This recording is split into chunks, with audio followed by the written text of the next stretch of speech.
Hello! Welcome back to Telugu వెలుగు YouTube channel. ఈరోజు డీఎస్సీకి సంబంధించిన న్యూస్ అయితే మనకు సాక్షి పేపర్‌లో అయితే రావడం జరిగింది. ఆ సాక్షి పేపర్‌లో ఏమి ఇవ్వడం జరిగిందంటే 10థ్ ఇంటర్ మార్క్స్ మనకు అప్లికేషన్‌లో పర్సెంటేజ్ అడుగుతున్నారు. ఆ పర్సెంటేజ్ ఆప్షన్ అయితే తీసేయమని చాలామంది అభ్యర్థుల నుంచి మనకు వినతులు రావడంతో దాంట్లో నుంచి అయితే తీసేయడం జరిగింది. నిన్న సాక్షి పేపర్‌లో డీఎస్సీ అగచాట్లు అని ఒక ఆర్టికల్ అయితే రావడం జరిగింది. దానికి ప్రభుత్వం అయితే స్పందించి ఈ 10థ్ ఇంటర్ పర్సెంటేజ్ ఆప్షన్ అయితే తీసేయడం జరిగింది. ఇంకొకటి మనకి స్కూల్ అసిస్టెంట్ రాసుకునే వాళ్ళకి డిగ్రీలో 50% ఓసీ వాళ్ళకి, ఈ ఎస్సీ, ఎస్టీ, బీసీ వాళ్ళకి 45% ఉంది కదండీ! ఆ పర్సెంటేజ్‌ని కూడా చాలామంది అభ్యర్థులు ఆహ్, వి వినతి పత్రాన్నయితే అందటం జరిగింది. పర్సెంటేజ్‌నయితే తగ్గించమని. ఎందుకంటే మనకి లాస్ట్ ఇయర్ నోటిఫికేషన్‌లో గూడా మనకి 40% ఇవ్వడం జరిగింది.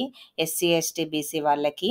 అందుకనే ఈసారి మీరు 45 పెడితే చాలామంది అభ్యర్థులు లాస్ అవ్వడం జరుగుతుంది కాబట్టి దాని గురించి ప్రభుత్వం అయితే ఆలోచించి మనకి డిగ్రీ బీఈడీలోను ప్లస్ టెట్‌లో గూడా మనకి 40% అడిగారు. అక్కడ 40% ఇచ్చి మళ్ళీ మాకు ఇక్కడ డీఎస్సీలో 45 అంటే మేము ముందే మాకు చెప్తే మేము టెట్ గూడా రాయకుండా ఉండేవాళ్ళం గదా! బీఈడీ కోర్స్ గూడా చేయకుండా ఉండేవాళ్ళం గదా! అని చాలామంది నుంచి నెగెటివ్ కామెంట్స్ అయితే రావడం వలన దీని గురించయితే గవర్నమెంట్ ఆలోచించి దానికైతే 40% అయితే చేస్తామని జెప్పేసి హామీ ఇవ్వడం జరిగింది. అయితే 2, 3 రోజుల్లో అయితే వెబ్‌సైట్‌లో అయితే ఆప్షన్ అయితే సరిజేయడం జరుగుతుందంట. మీరైతే కొంచెం అయితే వెయిట్ చేయండి. ఒక 2 డేస్ వెయిట్ చేసి అప్లై జేసుకోండి. 15థ్ మే వరకైతే ఉంది కాబట్టి కొంచెం పర్సెంటేజ్ తక్కువున్న వాళ్ళకి మాత్రమే ఈ ఈ సలహా.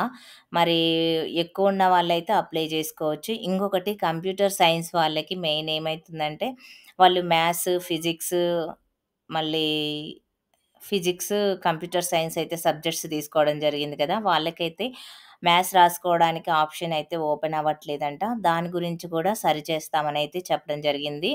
వాళ్ళేం జేయాలంటే వాళ్ళకి మాత్రము మ్యాథ్స్ ఒకటే రాసుకోవడానికి స్కూల్ అసిస్టెంట్ మ్యాథ్స్ ఒకటికే ఎలిజిబుల్ అని చెప్పి ఇవ్వడం జరుగుతుంది. మీరు ఫిజికల్ సైన్స్ అయితే నాట్ ఎలిజిబుల్ అని చెప్పడం జరిగింది. ఇంకొకటి నిన్న ఒక అభ్యర్థి అప్లికేషన్ చేస్తుంటే డిగ్రీలో 35% మార్క్స్ అయితే ఉన్నాయంట. అయినా గాని అప్లికేషన్ అయితే తీసుకుందంట. మరి ఎందుకు తీసుకుందో అంటే కొన్ని సాంకేతిక లోపాలున్నాయి. అవన్నీ అయితే సరిచేయమని చాలామంది అభ్యర్థులైతే అడుగుతున్నారు. దాని గురించయితే సరిజేస్తూ ఉన్నారు. కొంచెం పర్సెంటేజ్ తక్కువున్న వాళ్ళు నిదానంగా చూసయితే అప్లై అయితే చేసుకోండి. ప్రతిరోజైతే న్యూస్ అయితే ఫాలో అవ్వండి. ఈరోజు న్యూస్ అయితే ఇదండి. మా ఛానల్‌నయితే ఫాలో అవుతూ ఉంటే మీకిలాంటి న్యూస్ అయితే వస్తూ ఉంటాయి. డీఎస్సీ, టెట్‌కి సంబంధించిన syllabus, question papers, previous model papers ఇలాంటివైతే మా ఛానల్‌లో ఉన్నాయి. మీరైతే చూడండి. థాంక్ యూ అండి. డీఎస్సీ రాసే అభ్యర్థులందరికీ all the best. Thank you.